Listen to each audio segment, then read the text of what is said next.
Good afternoon. Good afternoon and welcome to the Dallas Architecture Forum's Builders Roundtable. Delighted to have all of you here. The Forum is a nonprofit organization that educates, enriches, and connects our community by presenting programs and events, creating experiences, and engaging both global and local thought leaders from the design fields to enhance how we live. This will be a very special afternoon, the Builders Roundtable, Bill Ward Memorial Panel Discussion with Kate Aoki as the moderator. We're very privileged today to hear from four of Dallas's leading residential builders, Sam Allgood, Steve Hild, Stephen Hardy, and John Sebastian. Kate will introduce them in just a few minutes. This event really is a tribute to Bill Ward and to Bill and Cindy Ward, and the vision that they have shared for good design and also for the importance of good contractors. The forum's presented hundreds of programs about architects and architecture. We regularly focus on landscape architecture and interior design. We've had programs on engineering and lighting design, but Cindy asked me and my wife Jean a few years ago, Nate, has the forum ever presented a program about residential builders, contractors?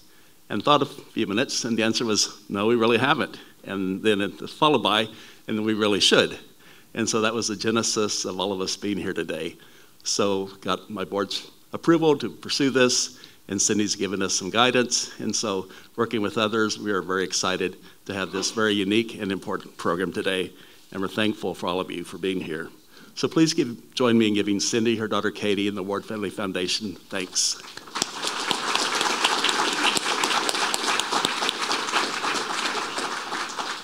Also, special thanks to the Nasher Sculpture Center.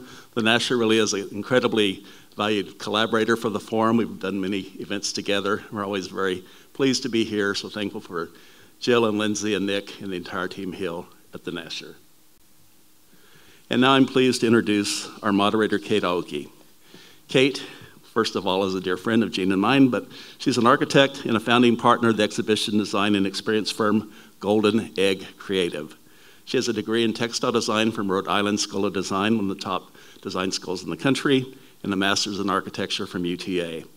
After spending more than a decade in architecture, Kate became the head of exhibition design across the street at the Dallas Museum of Art. Now, as co-founder and designer with Golden Egg Creative, Kate designs intimate and connective spaces in ways that engage visitors while inviting them to learn more about how they engage with art and the communities in which they live. Kate also teaches at the architecture school at University of Texas at Arlington. Stays very busy. She's past president of the Dallas chapter of AIA and served as a member of the board of directors of the Architecture and Design Foundation. Kate has a long-time association with the forum. She's been on our board. She was a lecture programming committee member and the founder of the Forum's Design Society. So in a minute, Kate will come overview the program and introduce our panelists. But first, I want to ask Cindy Ward to come and give a few remarks. Welcome, Cindy.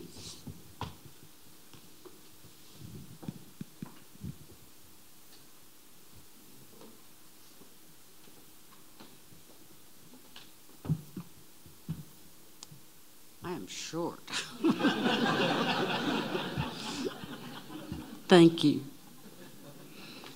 First, I want to thank Jean and Nate Udaley, who direct the Dallas Architecture Forum, for agreeing with me to feature builders in this lecture series. It is my feeling the builders make the architect's plans come alive and the client's dreams come true. They certainly do not get the accolades they so richly deserve.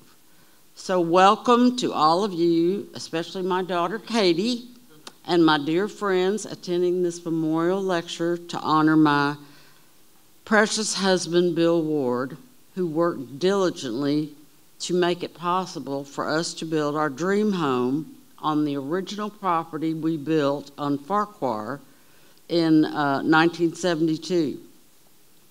Luckily, we were able to purchase the property next door from our dear neighbors, the Morgan family.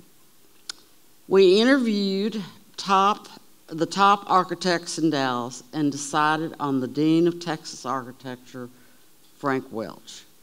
Frank steered us to John and Stephen Hardy. Stephen was in his late 20s, about my daughter's age, and this was his first project. I was so nervous, I can't tell you. But he had learned from the best, his dad, John. Many times builders must make small alterations to the architect's plans to make things work out. Both John and Stephen are perfectionists, and everything worked out perfectly.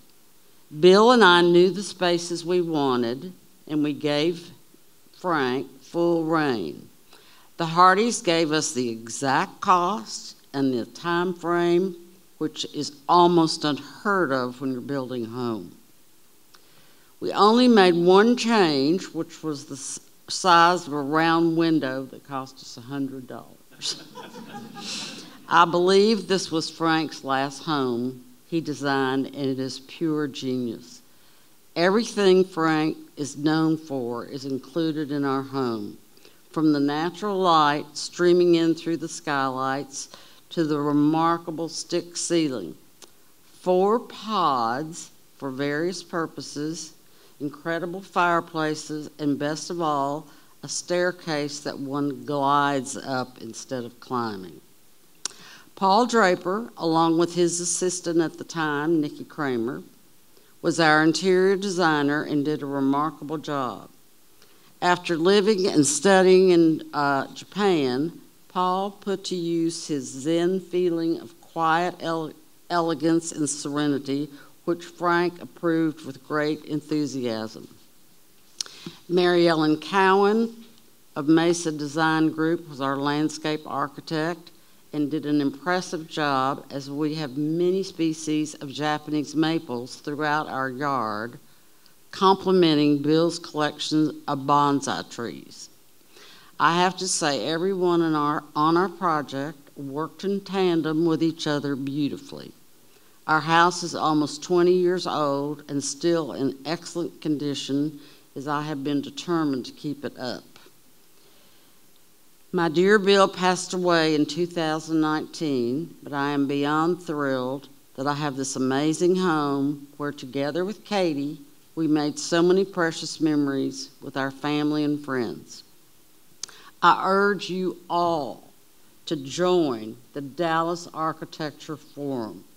The benefits you will receive are amazing. You'll get to see unique private homes and very interesting and informative lectures from architects around the world, and they take wonderful trips. It's an opportunity to make long-lasting friendships and see places you would not see on your own. Thank you all for coming this afternoon, especially in this weather. It has been my pleasure to be part of the Dallas Architecture Forum, and for Jean and Nate to have become my very special friends. Let's give a round of applause for our first selection of builders and our moderator, Kate Aoki.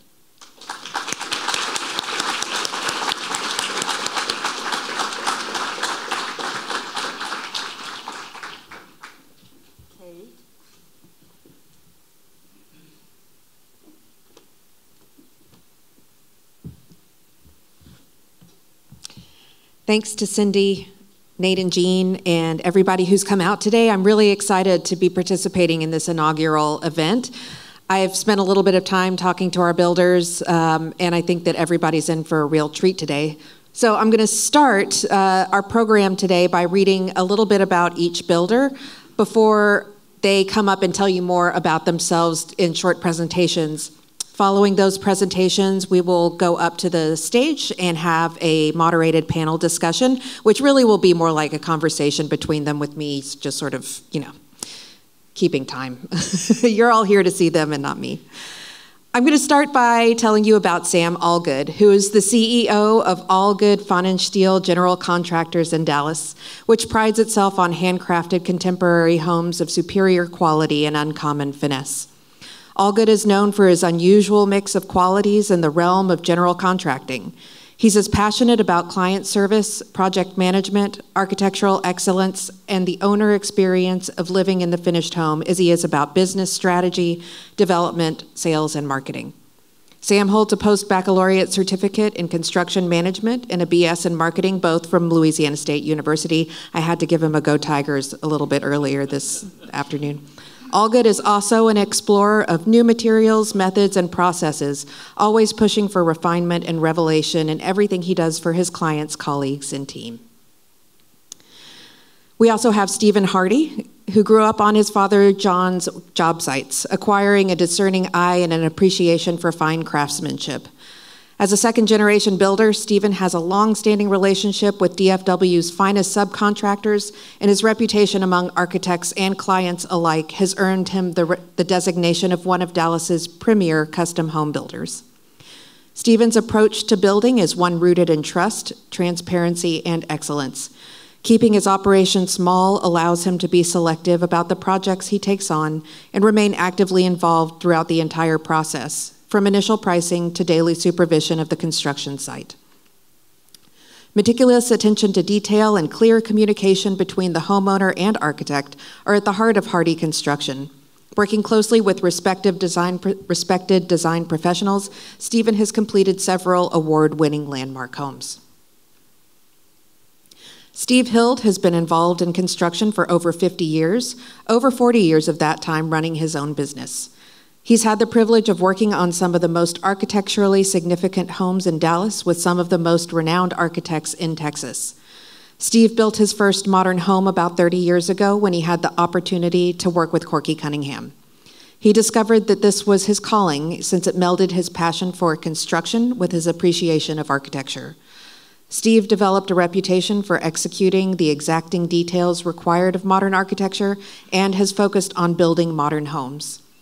His homes have been featured on the covers of over a dozen magazines, presented in numerous home tours, and won numerous AIA awards.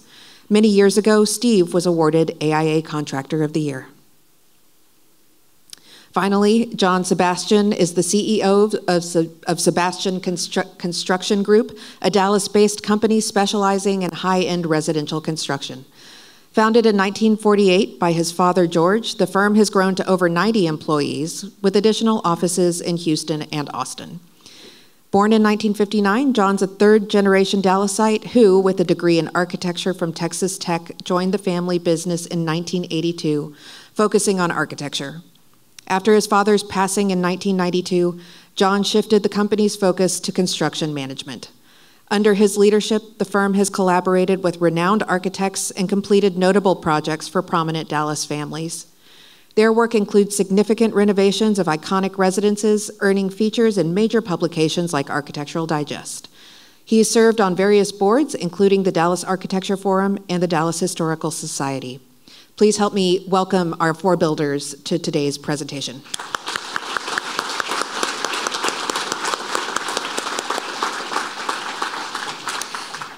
At this time, I'd like to ask Sam to get us started on the presentations by each builder.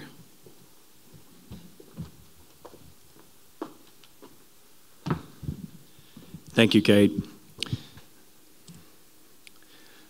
Before jumping in, I want to thank Gene and Nate for your continual progression of architecture here in Dallas. Kate, thank you for your introduction. And most importantly, Cindy, I want to expound upon what you said, because I think the story that we weave here within architecture is predicated on three parties primarily. It's something that we talk about, Andrew Gibson, who's here in attendance, and Dwayne Fonenstiel, my business partners. And that is the client, it's the architect design team, right, which consists of lighting designer, Stephen Bird's here in attendance, the landscape architecture firm, all of these parties, and then us, the builder, and the artisans behind that, right, that work. And so I want to thank Stephen, because without the experience that he gave you, none of us are here. And then I want to thank Gene and Nate for including me on a panel with these three gentlemen, because they are hands down the best builders in Dallas. Everybody says that the three Steves build modern, two of them whom are here, and then of course John Sebastian, no introductions needed. So thank y'all. As it relates to our firm, my partners here, Andrew Gibson and Dwayne Fonenstiel, Dwayne and I started here in Dallas about 8 years ago together at a prior firm, and we were fortunate to get some really incredible projects right from the outset of that firm with Birnbaum, Magadini, and Smith Arc. Through that work, we eventually realized that it was probably best that we started our own firm. And in doing so, we started that about 4 years ago and had the opportunity to again be awarded a Smith Arc project and a Lionel Morrison project. During that time, about 2 years in, I met Andrew Gibson, who is our Chief Operations Officer and formerly the Director of all Field Operations for Provident General Contractors. When we set out to start a business, one of the most important things to me was creating a culture that was based in the tech community, which is work hard, play hard, and commercial construction processes. I think something that we can all attest to is we work with a lot of artisans, but unfortunately we don't have the resources of the residential world, of the commercial world. And so Andrew's inclusion into our company was instrumental in us formulating some of those commercial systems and processes that have helped elevate our firm to be what it is today. Again, it's all about the people, right? And so we're building people, communities, ideas. And so I think I'd be remiss if I didn't show you the people behind these projects. As you can see, there's Andrew and I. That's a project that we're doing with Abeta Tibbs Architecture, who recently formed their firm. Eddie Abeta was the lead principal worldwide for HKS. And Bentley Tibbs, who, again, has been doing residential architecture here in the city for a very long time. I won't highlight every single person here, but I think if you notice Lionel Morrison, Brent McFarland, and I'll go in more in depth about Stonebridge and why that project is so instrumental to me. But you can see some of the relationships. Andrew also happens to be one of my best friends, and so he came in about midway through that project, and we helped execute it together. So it holds a very dear place in my heart because Brent McFarland is one of my best friends as well as Andrew. Family. None of us would be here today without our families. And as you can see, this was my wife. Mr. Birnbaum actually hosted our baby shower here in this photo. And now we just this week had our second baby. So congratulations to Gabrielle Allgood right there. So Leo George Allgood. And so I just want to give her an ode because we work 80 to 100 hours a week. I'm sure these other guys can attest to it. Without our respective partners, we are nothing. And so I feel extraordinarily blessed to have her by my side. Don't make me cry. Don't be a wuss up here. But in all sincerity, our company would not be here today without Gabrielle, Christina as well, who's sitting right next to Andrew, and of course Wanda, who's not here in attendance. Our team, again, you don't build this work. None of us are framing these homes ourselves. You don't build this work without the artisans in this community. Some of us here share some of those trades. They're few and far between. It's not like in the tract home world where you can hire any framer and they'll get the job done. There are 2 or 3 framers in this city who can execute these architecturally significant homes, and we're fortunate to partner with all of these artisans, whether it's from the low voltage design. Tony and Thomas are here in attendance over at Sound Image, or guys like El Granito of Rafael Figueroa, who does the stone fabrication. Just some imagery of our craft. Wall receptacle. I wish I was that good at painting, but as you can see, the client didn't want to pay for Bochi outlets, and so something that we try to do in any project that we're a part of is we try to do a gift for that client to take it above and beyond because of the client experience and how important that is to us, that they end up with the best home possible. So we ended up paying for those wall receptacles to be painted in the stone backsplash. Again, some of our work. Kips Bay, Stoneleigh Residence, Stonebridge, North Haven with Smith Arc Architects. And then Stonebridge. I'll make this as brief as possible, but when we started out, North Haven with Smith Arc Architects, and they also did the interiors, and Stonebridge were really our jumping off point. But most builders work decades to get a project like this, and we were really fortunate within about 8 months of our business to have 2 really marquee projects that have set the tone for our company moving forward. This one, as I mentioned earlier, was really dear to my heart because I got to work with 2 of my best friends. I had the utmost respect for Lionel Morrison, whom everyone here in attendance should recognize that name.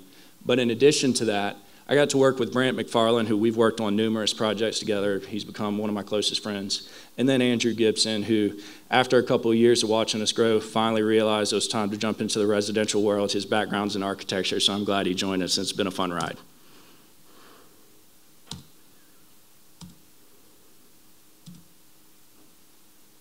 Again, my girl, we're not here without her.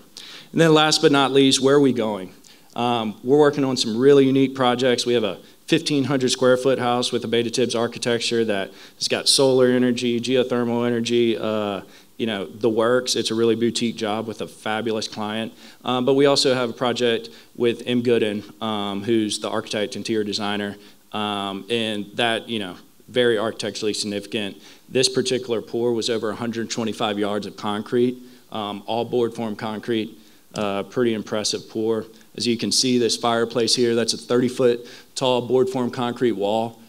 Not only in addition is that difficult to pour a wall without honeycombing, but we had multiple fireplaces on the bottom floor and the second floor with pocketing doors. And needless to say, you don't see a whole lot of honeycombing here, and I promise you on the other side of it, we're good too. So a lot of fun work that we're doing. Excited to be here and appreciate what this community has done for our team.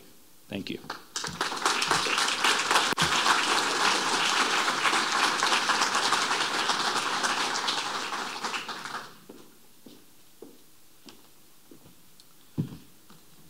Thank you, Cindy, for putting this together, and Nate and Jean and Sam. That's going to be a tough act to follow. But I'm Stephen Hardy, and I grew up in the building business, so I've been around construction my whole entire life. A few years after college, I started working for my father, John Hardy, and at that time, he was doing projects for Frank Welch and Max Levy. And I remember the first set of architectural plans I ever saw were actually really studied and absorbed were from Max Levy. And he had literally detailed every screw in that house and called out exactly what screw, the thread type, everything. And from that point, I knew I was in the right business as far as I love executing what people can really design. And from then, I just feel like if someone's going to spend that much time on a plan, then it deserves to be built, you know, per plan. I'm a little bit different than most builders, and we're a small operation. I have myself and another employee that helps me run projects, but we're actually on the jobs all day, every day. So rather than an owner being in the office, I choose to be on site. And I think that's important for me to be able to execute the details that we're accustomed to doing. I think the most successful projects start with, obviously, a great client, architect, designer, and landscape architect. Everyone has to be, if everyone is on the same page and the designers and architects can produce a detailed set of plans, then you're already ahead of the game and you're going to have a successful project. Now, I was going to run through a couple of photos of some houses I've been involved with. The first one is Cindy Ward's house, which she mentioned was the first real house that I ever was involved with. And Frank Welch was the architect.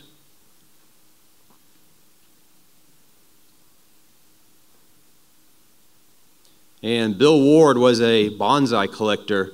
And so you'll notice in the smaller picture, oops, right here, we built a garden shack out back designed by Frank Welch, and it was all vertical grain fir and ipe.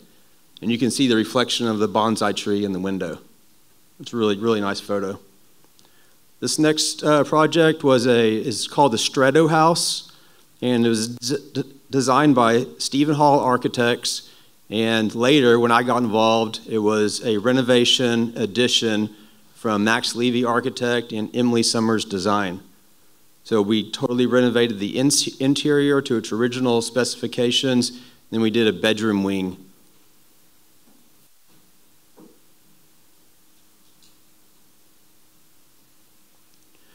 This is a house I designed for I built for Oglesby Green Architects. Wendy Conradi was the designer and David Hawker did the landscaping.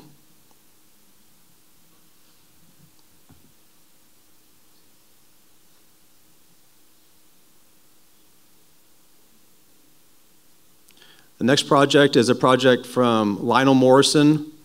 And this was I love this project because of the scale of it and the way it was designed. It was a U-shaped house with several buildings. So it really allowed us to expedite the schedule because we could kind of start in one corner and work our way around. And so what that did is the design actually lent itself to have lots of contractors on the job every day. And we kind of started a production. And it really worked out well for the schedule.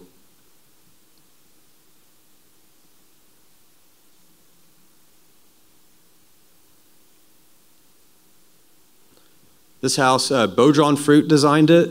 It's in Preston Hollow.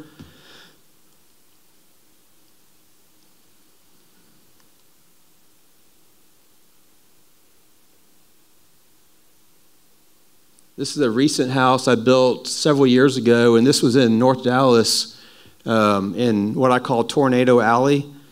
So there's tons of construction going on in that neighborhood, and I was lucky enough to be involved in this project with Cliff Welch and Robin Minter.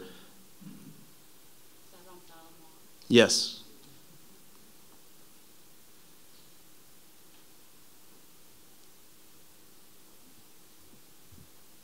This is a project I'm doing currently with Russell Buchanan, and it's actually in the same neighborhood as the previous project. And I've had a really good time building this house with Russell. He really likes to collaborate, and we've been able to execute some really great details.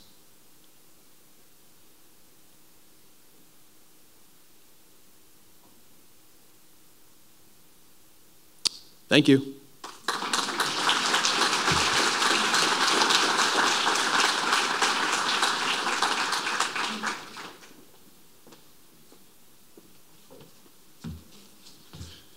Hello, thank you all for, man, those lights are bright. Thank you all for coming. My name's Steve Hild. As they said in my bio, I've been building in Dallas now with my own company about 40 years. And as she also mentioned, my first modern house I had the privilege of doing with Corky Cunningham, who most people probably know as a pretty elite architect in Dallas. After doing that house, I had the great fortune of getting together with Lionel Morrison, whose name has been mentioned many times already this evening. And much the same way that John Hardy spent many years doing all of Max's projects, I had the great fortune for a long period of time doing almost a dozen homes with Lionel. Generally, when I was available, I got to do Lionel's job. Much like Stephen, I'm on the jobs all the time. I'm a small builder, was always small, stayed small, was small by design, loved it, passion for construction. So anyway, working with Lionel, through the years, the homes got more complicated, they got bigger, and through that time, developed a reputation of being sort of a go-to modern home guy, and then got to work with Sven and Mill and Bruce through the years, and lots of the great architects in Dallas. I chose for my presentation to focus more on some of the difficulties of construction since I'm a contractor. Instead of talking about all the pretty things, I'll leave that to the architect guys. So the first house I wanted to talk about is one that Bruce and Trissy designed. And what makes this house unique is that it's an urban site. It's about a block away from the mansion, built it about 15 years ago. And it's a 4-story house that has 5 foot of clearance on each side of the house. There's absolutely no parking anywhere around. And so we chose to build the entire house out of structural steel with metal deck, concrete floors, metal studs, and not to steal Sam's thunder, but we also had a board-formed, big concrete wall, and then it was 4 stories tall. So ours was taller than yours. But as Sam can attest, to pull that off with concrete in a single pour and keep it straight and uniform is quite a feat. Anyway, let's see, where are we? So, the inside is, as the years evolve, it's sort of your, standard fare for modern homes in that, as we all do almost automatically now, you have level 5 finishes. There's rarely any baseboard. There's hardly ever any casing. All the trim, the paneling's grain matched, running all the way to the ceiling, no trim, tight tolerances. This particular house, they hired an artist to design custom mosaic features in numerous places through the house. Double click. You can see the bathroom. It's all custom designed and installed. Gosh, the thing's clicking twice. One thing about the house is it was actually 2 structures. There was a building in the front, building in the back, and it was connected on the 2nd floor by a bridge that had a glass floor. This is a view from the back of the house looking to the front structure. You can see the bridge above with the pool in the middle, so that it felt like a pretty private retreat in the middle of an urban part of town. And obviously, if you're going to go to all that trouble, you might as well put a waterfall under the bridge. And then finally, on the 4th story, they took advantage of a roof terrace looking over the Dallas skyline. Next house I wanted to talk about, one I'm sure a lot of you are familiar with. It was on the Forum's home tour. It's been published numerous times, won numerous AI awards. But specifically, once again, talking about the difficulties of the project, what makes it unique is at the very entry, there's a 30-foot cantilever that's holding up all of the Indiana limestone. But more importantly, in the little courtyard area where the tree's growing through, that interior area is 14-foot tall glass that surrounds the entire atrium area. We all talk about collaborating with architects. So in this particular case, as you can see from this detail, the architect, there was no off-the-shelf products anybody could find that was going to do this. So we collaborated, and as you can see, it's butt-glazed glass, 4 sides. There's no parapet cap. There's no sill flashing shown. And between the 2 of us, we designed it, we fabricated it ourselves, and installed it. One of the challenges also is the fact that it's on a 30-foot cantilever. It had to be designed so that there was virtually no movement, or all that glass was going to crack. And then carrying northward in the house, that picture didn't show, it sort of got cut off. But the living area has retractable glass panels, both the front and the back of the house. This is just showing the back. It's almost a 40-foot span with 11-foot tall sliding doors. So you can imagine the amount of accuracy involved to make sure those worked. I was going to bore you all with a bunch of structural steel stuff, and probably Tommy would be the only one that would appreciate any of it, but I'll suffice it to say there are 42-inch beams hanging across this thing. It was designed L over 720 deflection. In the very corner back there, you'll see 3 retaining walls. That's a little better view of it. The feature there is actually an earth roof with a 3-car garage and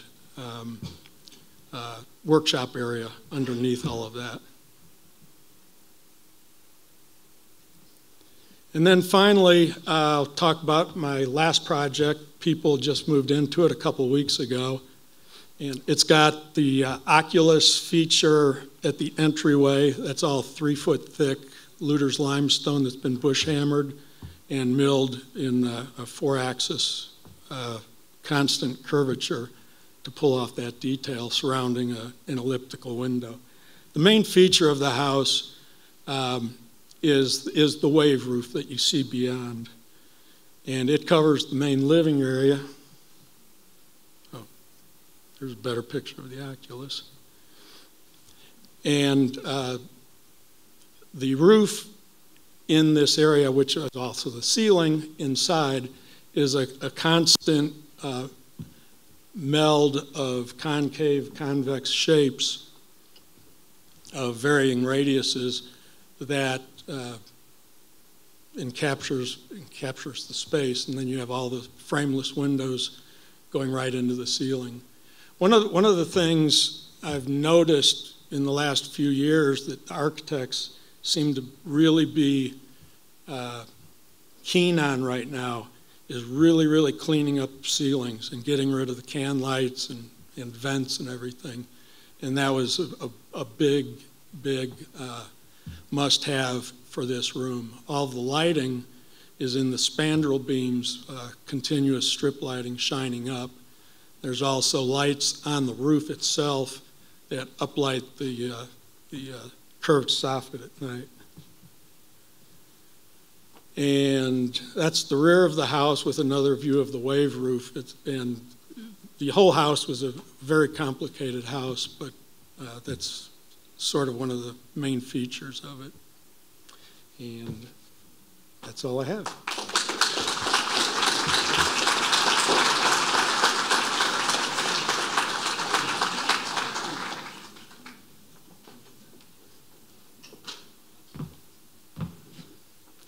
Good afternoon, everyone. I want to reiterate the thank you to Cindy, that very thoughtful idea that you had to have this event today and for thinking of the contractors. So you're in our hearts. Thank you. And congratulations, beautiful work, guys. I'm proud to be associated with these three gentlemen in the front rows. So job well done, guys. Fun to be associated with people that working at that caliber. I don't mind seeing their name on the competition list at all. They do the industry proud. Thank you. We have a second generation there in Stephen as well, but very proud of my history with my father as well. We actually just celebrated our 75th year last year. That was kind of fun. This, I'll show you a little photo. My father was a self-trained architect. He couldn't afford to go to architecture school, but I remember growing up, he had this beautiful room library of architectural books. And this is, I think, somewhere around 48, 49. He built during the day and drew at night on that little drafting table. So kind of a fun, blurry old photo. This is a photo of a house he did, I think, around 54. I just didn't even know about this house. It came across a realtor, said, "Hey, George, fashion house for sale." Know anything about it. It's over in the Oak Cliff, Kessler Park area of Oak Cliff, but kind of a little modern house for him. But I had the privilege, he passed away in 92, so I only had about 10 years of overlap with him. During that time, I was on the architectural side. I'm a registered architect. And for, the first 30, 40 years of the company, we had both a construction side and an architectural side. And but when I took over, I kind of figured, you got to kind of pick what side of the street you want to be on. So we went forward with being constructors, construction managers in the early 90s. Before I get into that, let's say a little bit about that. One, we're a little bit bigger than the other groups here tonight, and as I grew the firm, I've worked very hard to try to keep those founding principles of my father and his core values, that he had this amazing passion for constructing beautiful architecture, this attention to detail, this commitment to the highest level of quality, that it had to be right for the clients. And I'm proud to say, even though we've grown, that commitment and those core values are still there in this company. So it's been a journey, but I'm kind of proud where we are at this point. I'll take you through a little brief tour, just some recent projects here. And this first one is by Scott Speck out of Austin, and actually won the Architectural Record House of the Year 2 or 3 years ago. So it's fun to be involved with it. It has, as Steve talked about, all these projects have their unique challenges. This particular one has a different type of board form concrete. Actually, this had kind of a groove, very custom design. Each board had to be perfectly lined out to work with the end and be resolved at each opening. So, and something that Scott had never done before. So, as you can imagine, lots of mock-ups before we got where we needed to get. But the other challenge probably with this project, and seems like more and more are having, is complex water features integrated right into the architecture and the structure of the building. So as these guys know, that's always a unique challenge. A lot of fun zero details in this project that looks so easy when you're done, but we all know it was a lot of brain damage to get there and a lot of effort. So simple, right? The board form, or well, I guess you call it board form, architecturally formed concrete carried into the inside of the house as well. This is a project, actually, it was I had the pleasure of working with a lot of the great art collectors in Dallas and around the state for that matter. And this was one of my favorite art houses we did for the Stoffels. Tim Blockfish of Overland Partners was the architect, and had some fun cantilevers. I thought it was one of the better uses. Had kind of a unique site with a creek curving around it. And I thought that Tim and Overland Group really did a nice job of responding to the site and opening the house up in the right ways. And so fun house, as you can see. It's almost more art gallery than house. And we're doing a couple of those right now, and that's a lot of fun. It was also a lighting designer by the name of Alex Miller. We're working with him now on a project. But I was kind of what Steve was just talking about, where the source of light is wants to be less and less visible. This guy basically lit an art house through not a whole lot of, you see a few, but a very little recessed lighting in the ceiling. He utilized these clear stories and concealed track heads, and anyway, just has a beautiful ambiance at night. And we did, like a lot of these things, we did some pretty full-scale mock-ups on this to make sure it really was going to work. And anyway, I was proud of that lighting design on that project. This is a project we just finished a few years ago for a small firm here in Dallas, up and coming, and really enjoyed working with them, Jansen Lueders Architects in the Devonshire area.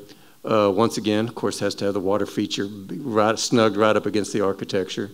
And but one of the fun things on this project, this was a ground-up new construction. Let me see if I can find a photo of it. Maybe I missed it. No, let me keep going forward here.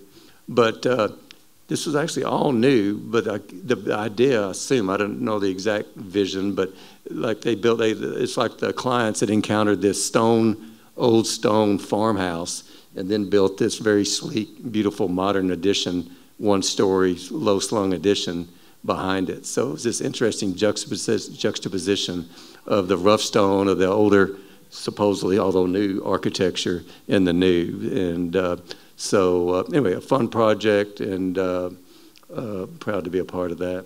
And then let's do one more, Bridge Hollow Residence, SHM Architects here in Dallas, and another art house that was fun to be involved with.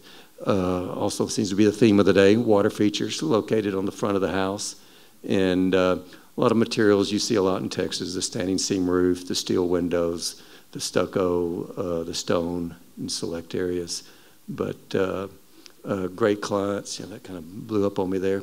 But very warm house. I thought the architect and the designer, Neil Stewart, did a really nice job of making this a very, very livable house. But, and that is it.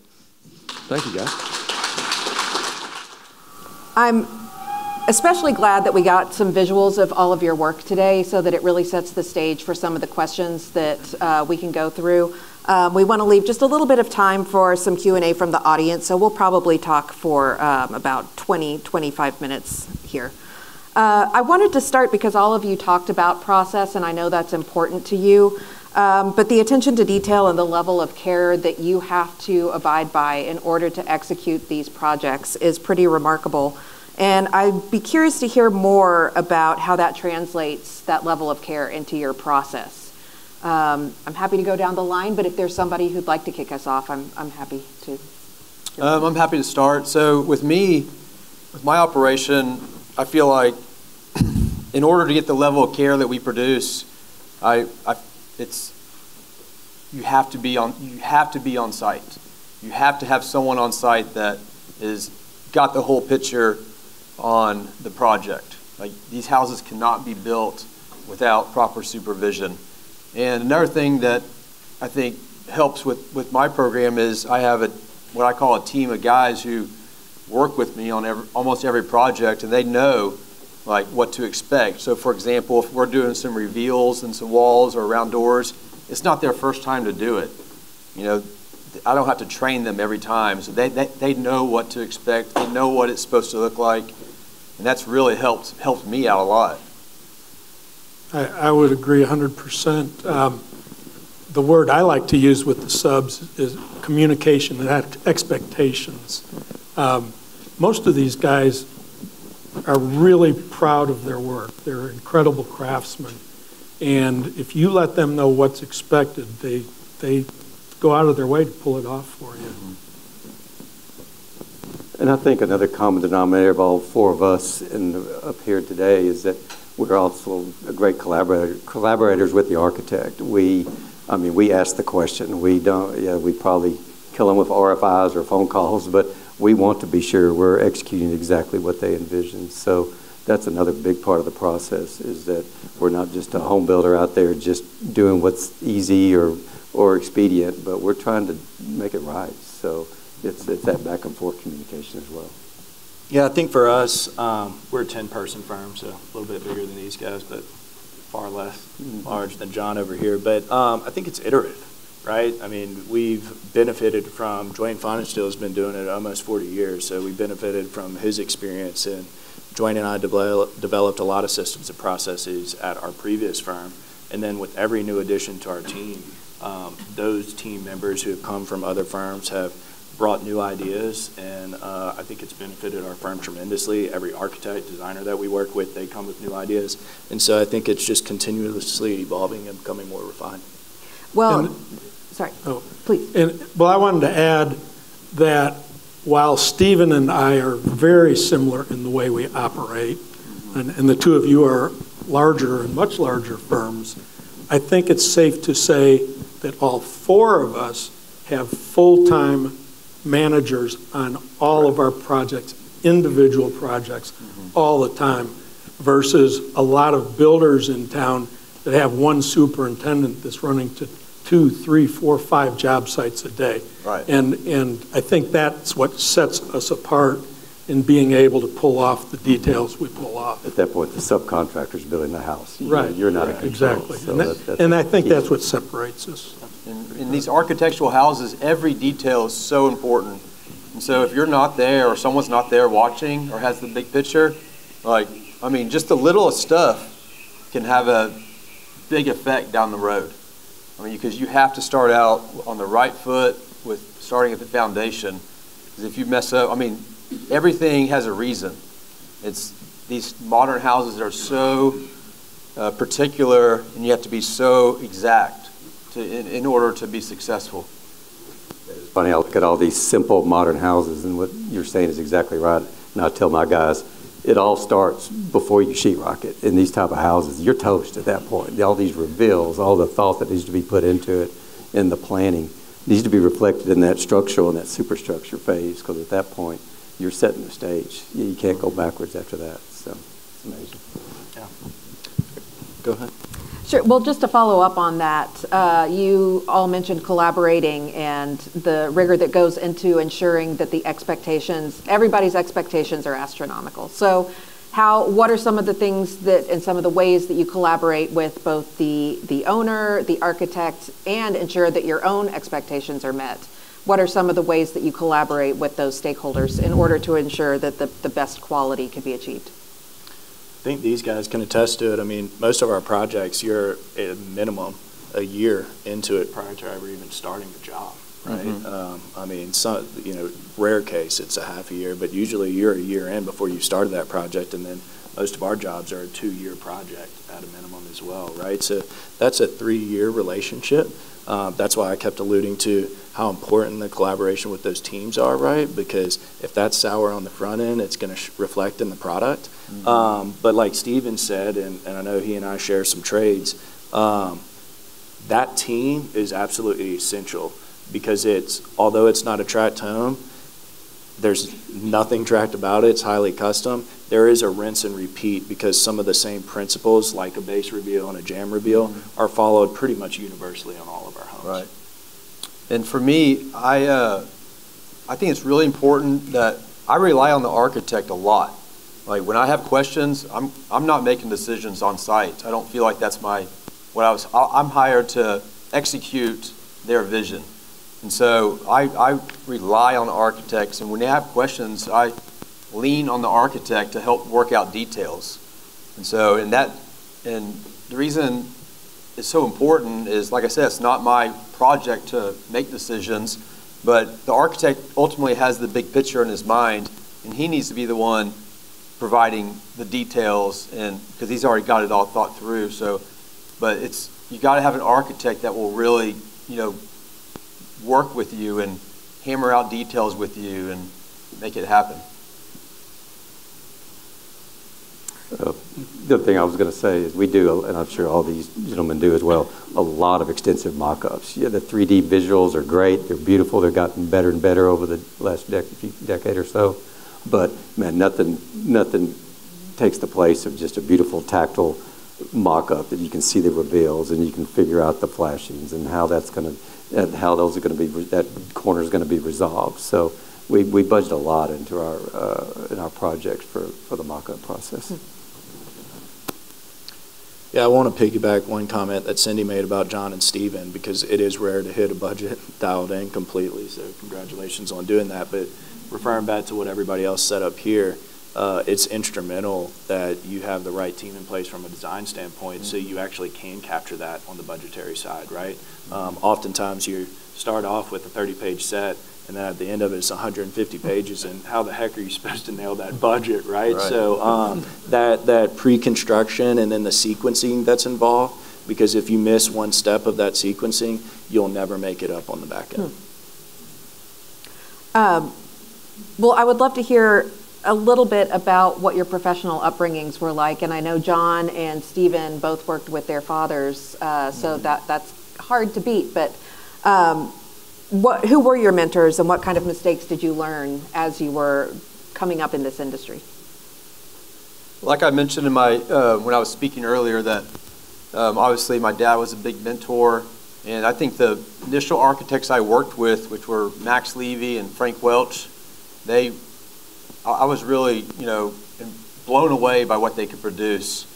And as far as making mistakes, I feel like I make mistakes, and I don't think these are hand-built houses, and mistakes are going to be made. And so I'm constantly trying not to make mistakes, but when mistakes are made, you handle it appropriately, and with the design team, or you fix whatever needs to be done to make it right. Yeah. But definitely, since they are hand-built, no one's perfect. The only people that don't make mistakes are the people that don't do anything.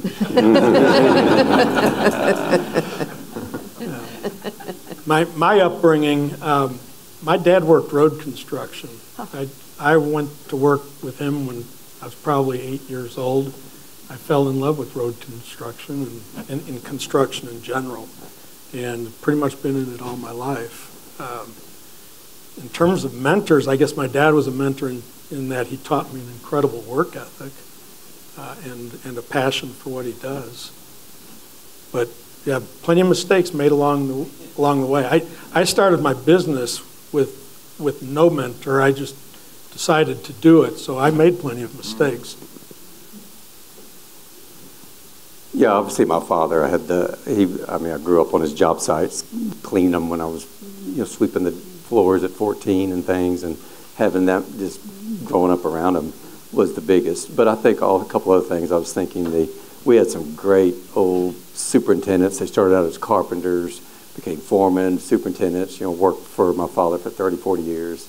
Several of them have passed away now, but those guys taught me so much about just great intuitive, construction knowledge and the way to approach something. And still, it was amazing how much I just learned on that job site. In fact, my father, until I was 22, when he let me in the office, he wanted me out there. And so they'll always have a special place in my heart and my development. Yeah. For me, my sports background, growing up, we played highly competitive sports, so those coaches were instrumental because that same discipline and rigor that you approach, winning championships in sports, I think is applied to business. So it's maybe not a professional mentor, but those people are instrumental to where we are today. And then, of course, partnering with Dwayne Fonenstiel early on when I first got into this business, he was instrumental. And then to John's point, I mean, our framer is fabulous. He's a businessman. He's charismatic, does not need to be framing homes, but he makes us look really good, and he's taught me quite a bit. And so a lot of those artisans on just kind of the day-to-day have been instrumental to my development. That is a good segue then into asking if each of you have a favorite trade to coordinate. Is there a particular part of the process that you really get excited by? Yeah. Sure. I'll take that one first. There you go.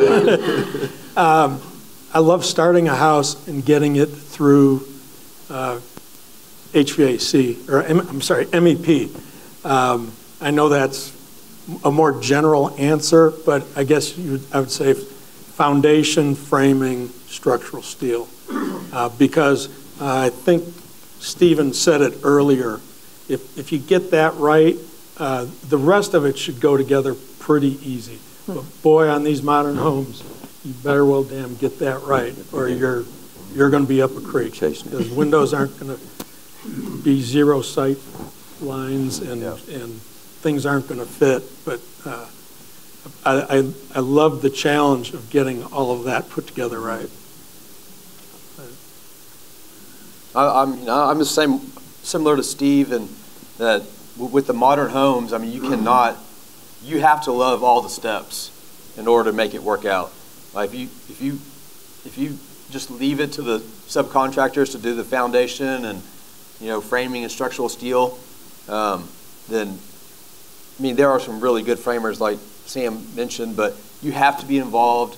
You have to love every step in order to fully execute a house like this. Answer a little bit different way, maybe, is that probably true of all three of these guys, is that each of these, what I've done this 42 years now, but what gets me up in the morning, still excited about my job, is that every one of our projects are prototypes. I mean, I tell clients all the time, we've never built your house. Yeah. We don't, every one of them have unique challenges and things that have not been done before. So those details that, we did a house kind of very Tom Condit like glass wall that hinged up, and just some crazy things like that the architect didn't really know how to do it, and we worked together. So to me, and these little trade partners that bring such creative ideas to the process. So that collaboration of just building something that's never been built before is what keeps this thing fun. We're not doing Walmarts, guys. This is tough stuff. Yeah, agreed. The substructure and superstructure, right? I love it. I love kicking off a project, and to these guys' point, you can never go back if those processes are not done well. In addition, just on the finishes side, I love stonework. My wife was in the stone industry. One of our best partners, El Granito Rafael, happens to be one of my best friends. Again, I love people. I enjoy working with people. I love collaborating, so that's been a really fun scope, within the process. And then I love wall finishes, so plaster and lime washes. I really could care less to ever see paint again, so if you guys are doing paint, please still hire us. But I love plaster and lime washes. I love the living finish. And so those are kind of some of the areas that have the most appeal to me. John, you just mentioned, wanting to do something that you might not be that familiar with. How often does that happen where the architect or the architect and the client will say, hey, we have this crazy idea. We'd love to figure out how to get it to work. Is that typical for almost every project, or how often do you run into that? Almost every project has some level. Some architects push the envelope further and sure. test us a little bit more. We're working with Tom Pfeiffer right now, and everything he does, it doesn't come out of a catalog. We have to go design it and build it and fuss with it, and so that's fun. That's and I learn from these guys. I've always thought of myself as a sponge, getting to work with these great architectural minds. So it's a fun part of it. Well, it would be interesting to hear from each of you, besides some of the work that you showed us earlier, if there was one project in your professional life that that's meant a great deal to you, that's really significant to you, and what is that project and why? That was a tough question for me whenever I read your initial questions, because I feel like I'm so involved in every project, and so they all have special meaning. So I feel like I can't say one in particular. Obviously, building Cindy's house was a great honor, but I mean, really, I just feel like every house we do, it's an honor. Yeah. Because, I mean, the architect and client are putting so much trust in you to be able to execute their dream house. And so all the houses have been an honor to build. Well, and I suppose I can flip it too. If you have one that you've been inspired by that you didn't build, if you want to speak about each other's work too, then you don't have to. Then you don't have to pick your baby. Well, once again, similar to what you said when I saw that question, I'm like, boy, that's a tough one, because, I love working with Bruce, I love working with Sven, and other architects that aren't here. You all just do incredible work. And there's no way I'm going to pick one of your houses and piss him off, right? So I actually came up with a pretty goofy answer, I think. And that is, a number of years ago, I built the columbarium for our church. Oh. And it was incredibly rewarding. Safe pick. Yeah, but no, it wasn't, because it wasn't residential construction, and it was a beautiful project, very artistically done, and I get to spend the rest of my life there. so yeah, but it genuinely, it was a very cool project. That seems like it could have been a very peaceful, actually. It was, yeah, it was. And no change orders. No change orders. So, couldn't ask for better. Yeah. No, I get asked that by clients frequently, like, what's your favorite? That is like picking out your favorite child. I mean, that's a tough thing. But one thing I think these guys will always also attest to, it's for that special project, that memorable project that, yes, as I get older, that should be enjoyable too. But it really does take the right architect, the designer, the client with a lot of patience and a lot of vision and a lot of just loves the process. And so it kind of takes that whole team to really make it a fun project that you put the 5 stars by. So one other thing I will say, it's kind of been involved in some of these art houses. Kind of an emotional thing for me is when you finish these houses, an art house, and all of a sudden they install the art. I've had a couple experiences where it was almost emotional when you see the architecture come to life and what that house is being designed for. That's a pretty neat moment to be involved. We didn't design it just to be a part of that, kind of the unveiling, if you will. That's a pretty neat feeling. I'll be diplomatic as well. I'll just leave it to what these guys said. They did a good job of that. If you're expecting to hear that you were the favorite project, I failed miserably at getting that out of them. Well, what is it about residential construction versus other project building types that appeals to you all? I'll jump in on that one. I love hospitality design as well. My wife and I like to travel quite a bit, and so I think we're consistently inspired through our travels. Outside of that, the breadth of design, I think, is a little bit more limited, right? You're having to abide by, of course, in our world, there's so many codes, but I don't know how inspiring, hospitals there are, right? And so I think within the residential framework, it's the constant novelty, right? Which I think just in my own dynamic and upbringing, I love novelty, I love newness. It's something tangible that you and your team brought to life, and so I think that's one of the most rewarding things. To John's point, that's what gets me up every day, right? I think there's so many other careers that maybe you're looking at numbers on a screen, and there's nothing wrong with that. We need them, but it just seems so limiting, and so to see a tangible product come to life, it is just really inspiring to me. We have 100 coffee table books, and we spend our time on weekends. That's what we look at because we love design. I love good design. I mean, it doesn't have to, I happen to be a residential builder, but I'll build anything if it's a great design.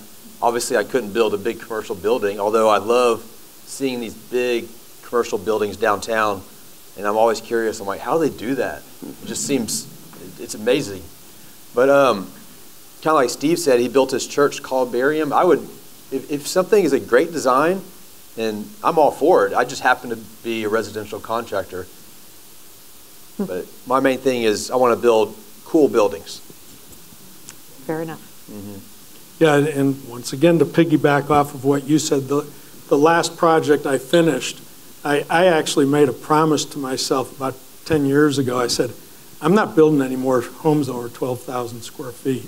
I'm trying to throttle down, and they are an absolute whooping. And I was presented with the house you saw with the wave roof, and I was like, oh darn, this is a lot bigger. It's a lot bigger than 12,000 foot, but my passion for the architecture and my ego kicked in and said, there is nothing like this in Dallas, and I want to build that house. And I was blessed to be picked to do it, and it's a great house. It looks pretty neat. I think it's kind of a double-edged thing. What makes this, what we do, so special and unique, and what we love doing, it's a very personal process. You're entering into this marriage with this client for 2 or 3 years and become almost part of their family, and so they're on this journey that most times they haven't been on before. So guiding them through all that, and I think Steve used the trust word, gaining their trust through this.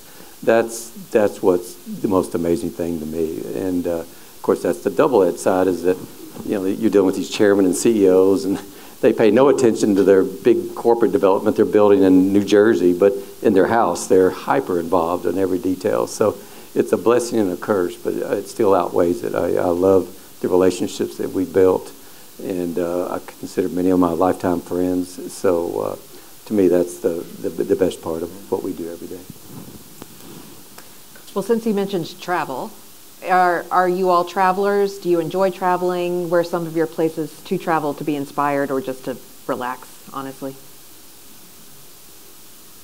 I don't have a good answer to that one.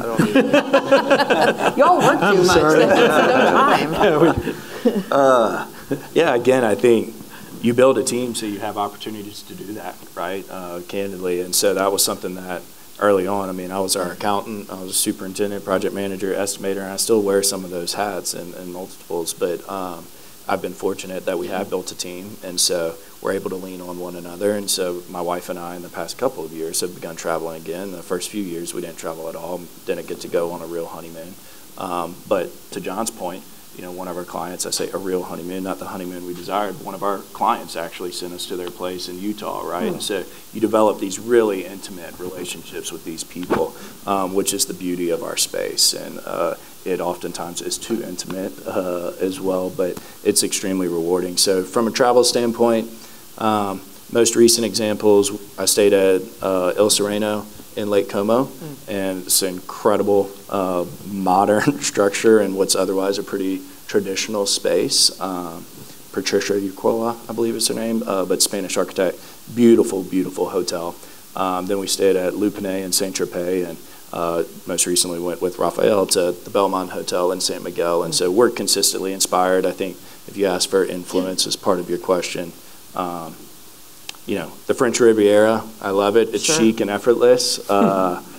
Paris, the European modern elements to it. And then I will forever be fascinated by the, colored facades of the Amalfi Coast. So I think those three places have always really resonated with me. I work way too much to travel. You're still young. In the future, I plan to travel, but not right now. I'd love to. Yeah, we travel, but I honestly can't say I've really related it to architecture, although my family does accuse me of when we're walking by different materials, I'm always knocking on them, looking at them, and trying to figure out, how'd they do that? But that's more from a construction perspective, not architecture perspective. It'll make me feel guilty for traveling. Sorry. Yeah, I know, right? Italy absolutely is my recharge part of the world. The architecture, the food, maybe a little bit of wine. But kind of an unexpected trip. We were fortunate enough to go to Scandinavia a few years ago, to Finland, to Sweden, to Copenhagen, and just really inspired by the modern architecture there. And they really do it well. And I guess I'm beating up Dallas' very developer-driven architecture, but it really had a really nice quality to it. So that was kind of a nice, unexpected surprise. So. Well, John and Sam will send you 2 postcards. There you go. Yeah, exactly. I'll send my wife because she would love to travel. Well, those are all the questions I had. So I don't know if there's anybody out there who has some questions for our panel. We've got a few minutes left, so. No disgruntled architects, please. Oh, no. Oh, here comes one. Oh, gosh. Next. What do architects get wrong? Ooh. What do architects get wrong, if anybody can hear? The budget. Yeah, there you go. Agreed. It always costs more than y'all think it does. And we sometimes lose projects because we speak to the budget very honestly up front at the beginning. And so I'm beating up Sven. But no, in general, I always encourage architects, let the contractors be the bad guy on the budget discussion. And we have our finger on the pulse a little bit better. I want to piggyback that because John actually lost a project that I know the homeowner, and it's a very large project, tens of millions of dollars, extremely substantial. And so he told him the truth about budget and time. And as a younger guy than these panelists, I've had the utmost respect for that. And he could have, been dishonest about that, which is what most contractors do, to be honest. And we oftentimes on this, panel here lose projects to that. I'd like to think that we're all at a point where most of the architects understand the costs that are involved, right? And so they know when so-and-so says it's going to be X and we all know it's Y, that they go to bat for us. And that was actually the occasion on the Stonebridge home. I had 2 contractors who'd been around for 3 decades, and they were competing and told them they could do it for $2 million less, and that absolutely would not have been the case, right? And so we have lost projects like that, but I think continuing to operate with integrity is essential, and ultimately it pays itself forward. Right. Regarding budgets, I'm blatantly honest from the very first meeting about budgets. And I mean, I never want to enter a job where I know it can't be built for the price I said. I would not even be able to sleep at night. So I'm super honest about pricing up front. And like these guys, I've lost jobs over that. And I'm also, same thing on schedule. If I know it's going to be a 2-year job, there's no way I'm going to tell you it's going to be a 1.5 years just to try to get the job when I know it can't be done. So, I mean, that's the only way to go. And I hear people all the time saying they could build it, and I said 24. Well, so-and-so said they could build it in 20. And I'm like, well, I mean. Knock yourself out. Yeah. And more than 9 times out of 10, if you drive by that house at 20 months, it's not going to be finished. So I'll get a little more into the weeds on cost and what you might get wrong. I'm not saying you guys do this particularly, but when you're doing this interaction and trying to get a job in budget because it is over budget, I've always been amazed that how many architects will say, well, let's just make it a little bit smaller. And as a contractor, and I've done the study, about 70% of the cost of the house has absolutely nothing to do with the square footage. You have the same driveway, you have the same garage doors, you have pretty much the same window package, the same number of appliances, and it goes on and on and on. Only about 30% of the cost is affected by the square footage. And so what I try to, and not to give away any of my secrets of sales, but I always stress program. And if you're trying to cut costs, cut the program. Get rid of the elevator. Get rid of the second set of sub-zero appliances. Get rid of the waterfall. only have 4 water features instead of 6. But it's all about program, and that's how you save the costs.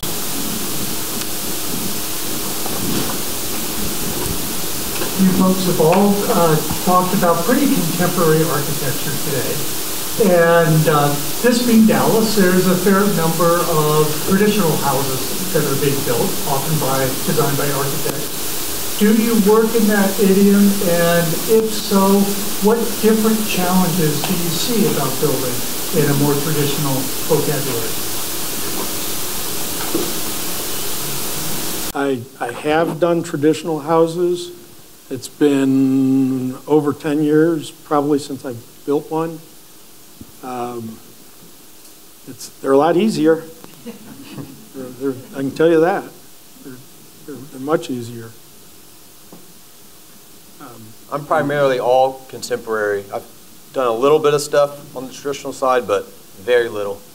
Yeah, we do both. I believe John does as well, but primarily contemporary. And to Steve's point, they're much easier, right? You can cover a lot of things with some crown molding and baseboard. You don't get that luxury in modern homes. So we're not opposed to doing it. If the right project comes along, we will. But again, we're only a team of 10, so we have to focus on the right projects, and those tend to be contemporary because that's what we enjoy most. Yeah, we've done quite a bit. It's kind of fun to watch the pendulum in Dallas. I mean, 80% 30 years ago was in that traditional classical world, and now our work is probably 80% modern, which is kind of fun. Dallas is taking more risk with their architecture, maybe the influx of the LA and New York people moving here, or the arts scene. It's kind of neat to watch that. One of you guys said it earlier. We love just great architecture. There's bad examples of both. We all know that. So we love to do both. And they have, I would agree with them. Modern is harder. It's sneaky hard. And but the classical ones, we've done some amazing cut stone projects that were very much challenging. So it's challenging in different areas, I would say. How to fight sort of lower quality for the same amount of money? Is that more or less? When you're competing sometimes you're competing with the same subs. So you guys do super difficult, detailed projects where that same sub may go up to Frisco, get the same amount of money, and not have to deal with you guys. So how to retain the subs who might be able to go up and do a job like that, as opposed to sticking around? Yeah, I think it has a lot to do with loyalty to the subcontractors. Where I pride myself as being loyal to a lot of subcontractors. I do change things around from time to time, so I'm not saying it's my way or the highway. But for example, with drywall, the drywaller knows that I'm small, but he knows I'm going to give him 1 or 2 houses a year.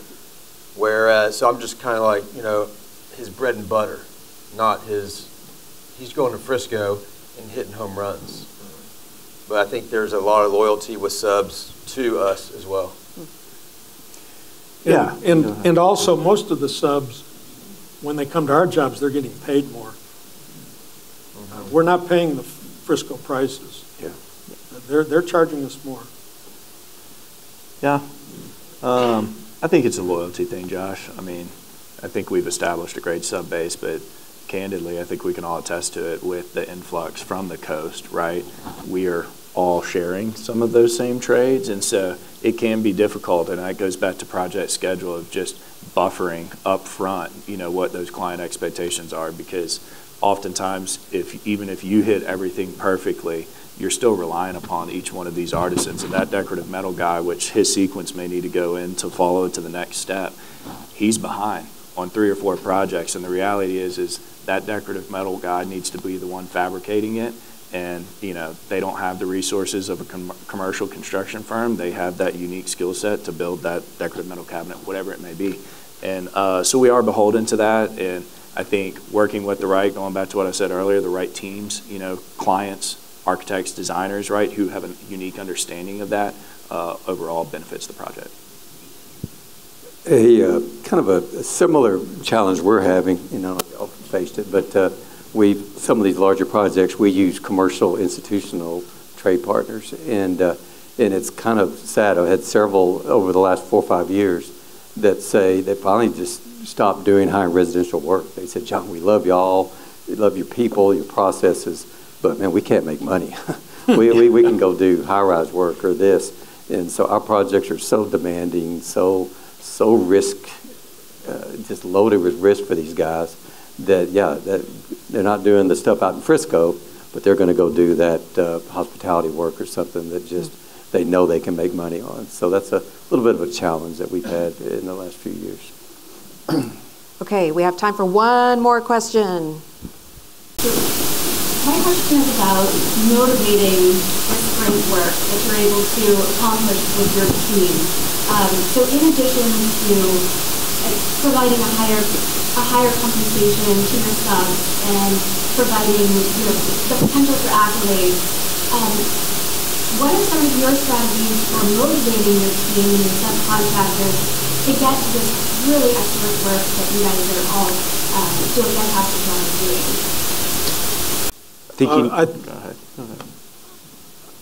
I think if you hire the right subcontractors, their motivation is their pride in their craftsmanship.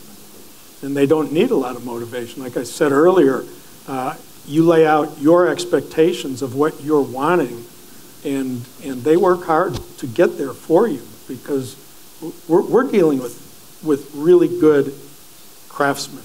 And they pretty much all take pride in their work. And they're getting paid, like you said earlier about the drywall. I mean, these guys are they're getting paid. They're doing well. And so, on these jobs, that they can put enough money in these jobs to where they can take their time and do it right.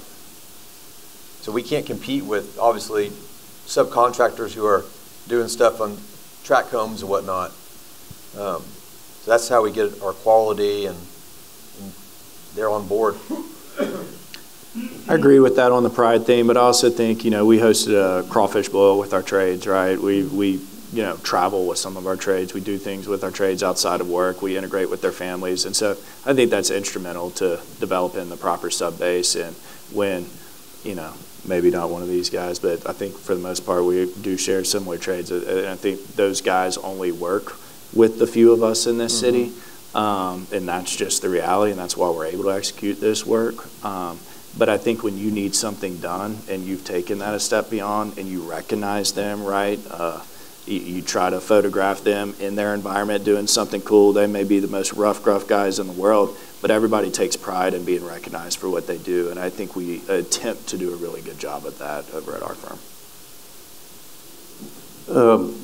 Yeah, I think absolutely. Getting the right people on the bus first, but also the way you deal with them, you manage them, you treat them with respect. This in the commercial world where they're getting cussed out, and that's not the way you do this. This is very collaborative, team building, aligned. So it's a different mentality, I think. It's funny, my son, I made him go work in the commercial construction arena for the first 5-6 years, and I won't name the company, but his eyes were, he was interning with me in the summers before that, and his eyes were that wide open when he went to these commercial projects, and the way people were just dealt with managing these people through intimidation and threats. And it's like, this is not what we do. This is a craft. This is pride in what you're doing. So anyway, it's all part of it.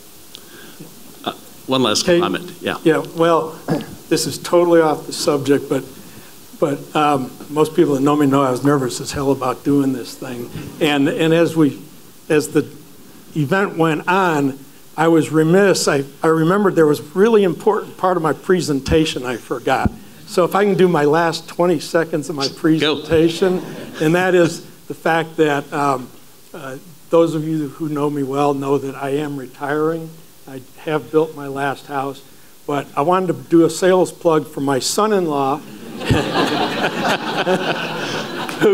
who's been working with me for a number of years now. And similar to the way Stephen took over from his dad, my son-in-law is taking over the business. He's turning it into his own name and will be carrying on the tradition of building extremely exquisite modern homes.